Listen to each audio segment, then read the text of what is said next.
Assalamualaikum adik-adik. Kembali lagi untuk kita belajar biologi. Materi yang akan dibahas masih seputar tentang sistem pernapasan pada manusia, yaitu tentang faktor-faktor yang mempengaruhi frekuensi pernapasan, volume dan kapasitas paru-paru, serta kelainan pada sistem pernapasan pada manusia. Yuk, mari kita simak videonya. Pada umumnya, manusia dapat bernapas sekitar 17.000 kali dalam sehari. Faktor yang mempengaruhi frekuensi pernapasan antara lain umur. Pada umumnya, semakin bertambah umur seseorang, maka semakin rendah frekuensi pernapasannya. Hal ini berhubungan erat dengan makin berkurangnya proporsi kebutuhan energinya. Selanjutnya ada jenis kelamin. Pada umumnya laki-laki lebih banyak bergerak sehingga lebih banyak memerlukan energi. Kebutuhan oksigen dan produksi karbon dioksida pada laki-laki juga lebih tinggi. Hal ini menunjukkan bahwa proses metabolisme pada laki-laki jauh lebih tinggi daripada perempuan. Lalu ada suhu tubuh. Semakin tinggi suhu tubuh, maka semakin cepat frekuensi pernapasannya. Hal ini terjadi karena adanya peningkatan proses metabolisme di dalam tubuh, sehingga diperlukan peningkatan pemasukan oksigen dan pengeluaran karbon dioksida. Selanjutnya ada posisi tubuh. Posisi tubuh sangat berpengaruh terhadap frekuensi pernapasan. Hal ini berkaitan dengan beban yang harus ditanggung oleh organ tubuh. Pada saat posisi tubuh berdiri, otot-otot kaki akan berkontraksi untuk menghasilkan tenaga yang dibutuhkan tubuh untuk tetap tegak berdiri. Sedangkan pada saat posisi tubuh duduk atau berbaring, beban berat tubuh disanggah oleh sebagian besar tubuh, sehingga tubuh tidak membutuhkan banyak energi. Dengan demikian, frekuensi pernapasannya rendah. Selanjutnya, kegiatan atau aktivitas tubuh.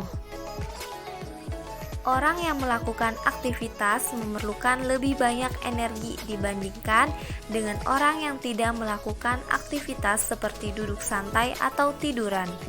Ketika tubuh memerlukan banyak energi, maka tubuh perlu lebih banyak oksigen sehingga frekuensi pernapasan meningkat. Selanjutnya ada volume pernapasan.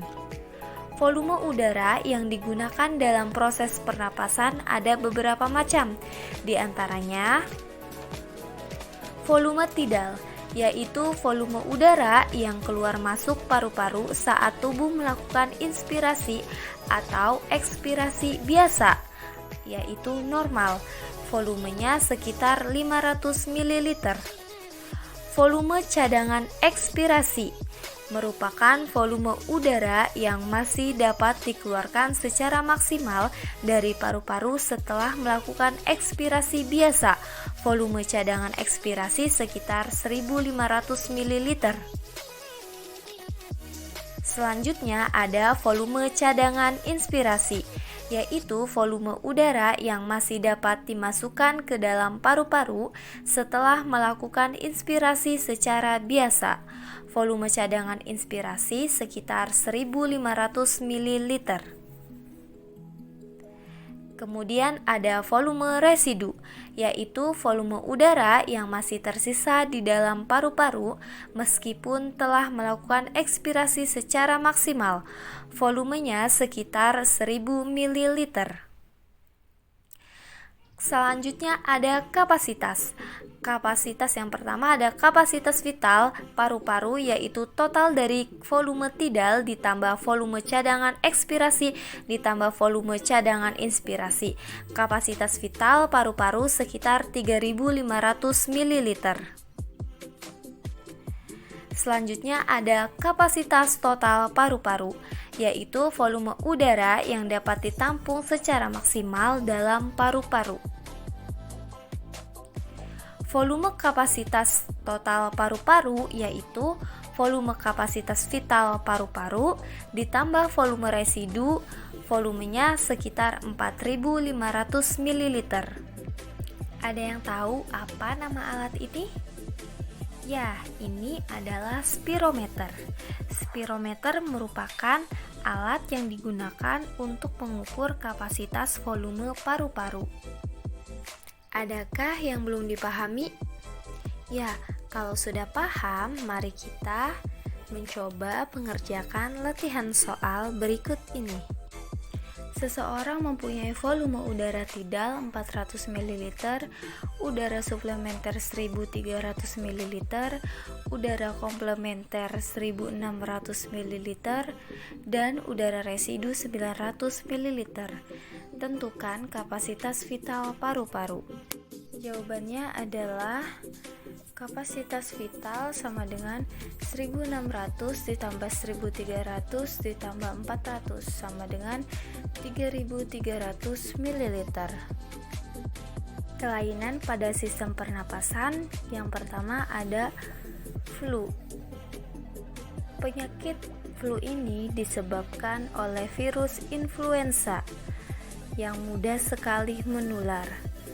Penularan bisa melalui kontak langsung ke cairan atau melalui cairan yang keluar dari penderita saat batuk atau bersin. Saat flu hidung dipenuhi lendir sehingga mengganggu pernapasan. Selanjutnya ada asma. Asma adalah penyakit yang terjadi karena penyempitan saluran pernapasan. Penyebab penyempitan saluran pernapasan biasanya disebabkan oleh alergi terhadap debu, pasir, bulu, serangga kecil, ataupun rambut. Penyakit ini juga dapat muncul kembali jika suhu lingkungan terlalu dingin atau ketika penderitanya mengalami masalah psikologis. Sekian pembahasan kita kali ini.